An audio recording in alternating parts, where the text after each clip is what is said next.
Have you noticed how some of the most iconic moments in cinema history use music?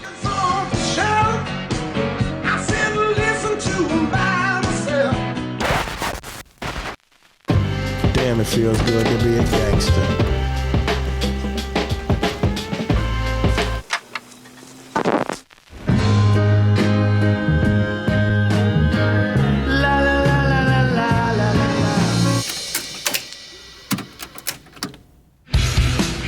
There are some filmmakers who are content with cues everyone expects, like hard rock over an intense action scene.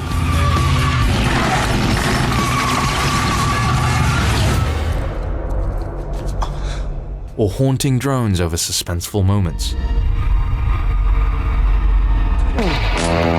But instead, the scenes that really stick with us are when directors take chances. And if there's any filmmaker who understands this, it's Quentin Tarantino. I know how good it is.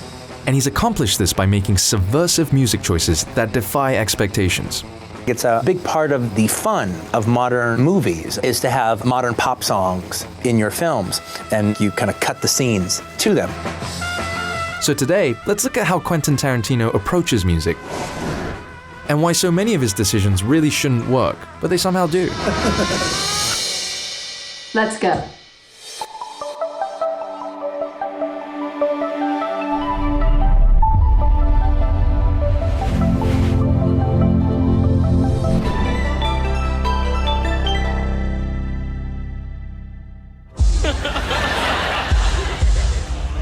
Before we start grooving and shaking, remember to subscribe and enable notifications by ringing that bell.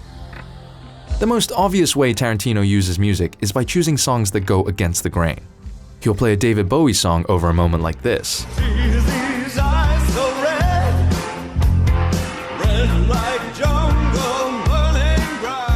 Or a Tupac and James Brown mashup in a Western.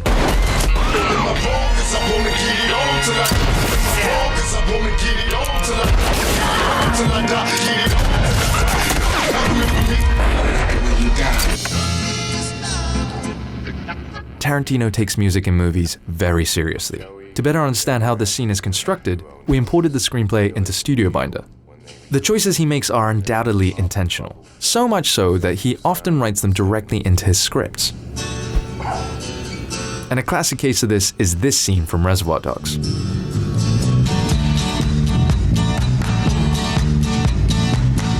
I can't tell you where I got the idea for Stuck in the Middle with You. It was just a natural. I was mucking around in my bedroom when I was writing the script, diving through my record collection, but I don't even think I had to look for it. It just was right there.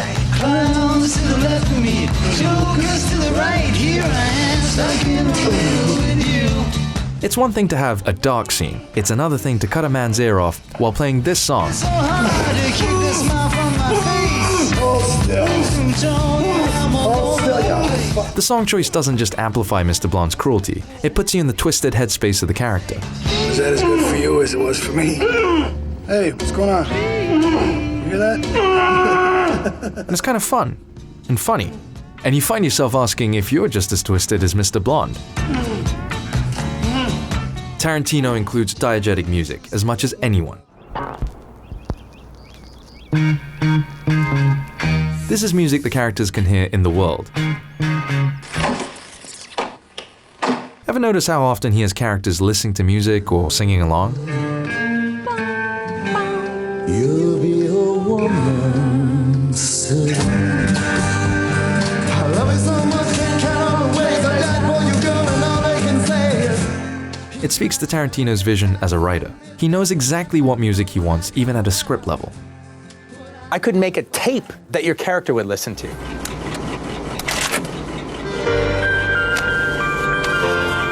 If your character had a little mixtape of music that they liked, I could make a mixtape that your character would have made.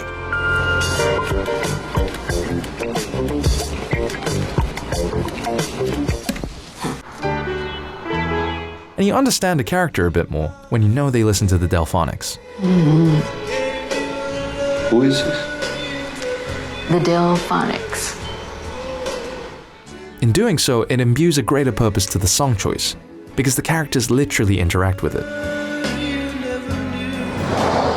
Always is always is forever, as long as one is one. Let's look at this scene. All is one, all is one, all is one. Girls joyfully singing while dumpster diving is already unsettling. It has been just a dream.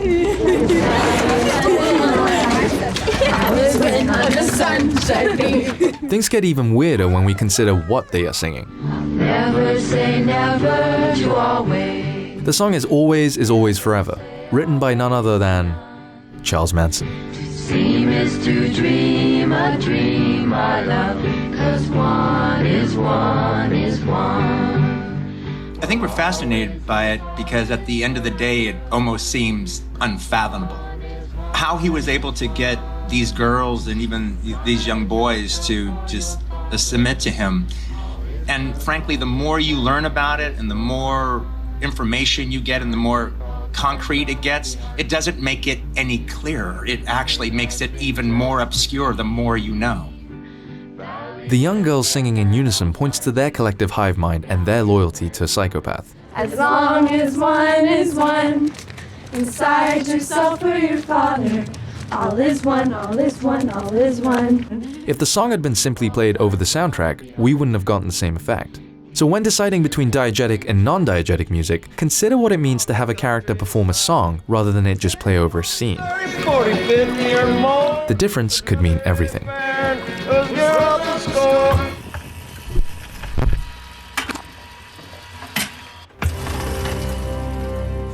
But Tarantino includes non-diegetic music, aka underscoring, as much as anyone. How I end up doing it my own, it's a real pretty private thing. I have a record room in my house. I'm a big vinyl guy. It's in bins and it's broken down by genres. And part of my thing when I'm coming up with an idea is to go through those records and kind of find the music or the personality of a given movie. It's like I'm looking for the spirit and the rhythm that this movie needs to play in. When songs are used as underscoring, or non-diegetically, they typically fade in and out of a scene so as not to attract too much attention. But by now, you should know that Tarantino likes to break the rules, so he'll abruptly start or end the song.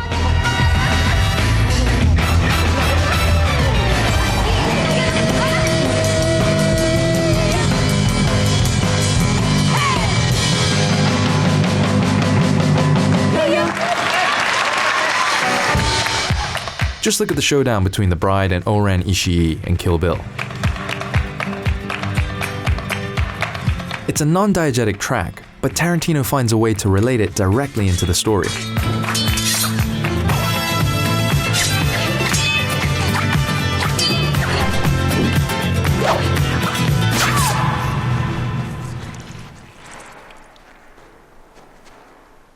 The song cutting out is abrupt. The audience is thrown off guard in the same way the bride is from the wound she suffered.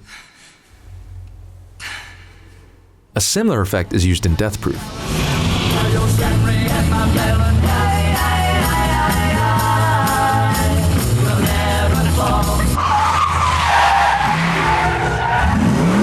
Tarantino uses musical cuts to signal change in tone or focus, and it draws our attention to stuntman Mike's sinister intentions, anticipating something big is about to happen.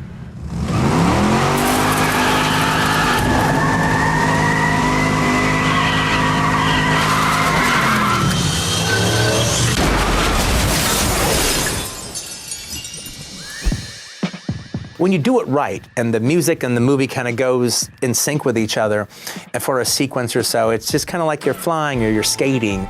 And those are always just some of the funnest parts to watch with an audience because they're really engaged. It's clear from his filmography that Tarantino loves music, but in the end, his choices create a unique experience. So when planning your own films, remember how the music influences our interpretation of the scene. Don't be afraid to subvert expectations, but make sure it ties back into your story or character. Note it in your script breakdown, or pull a Tarantino and write it into your script. Just make sure you can get the rights first. In our blog post, we dive deeper into QT's music and what we can learn from them. Also be sure to check our companion video on the art of the needle drop. Both links are in the description. What are some of your favorite needle drops in film history? Let us know in the comments. See you in the next one.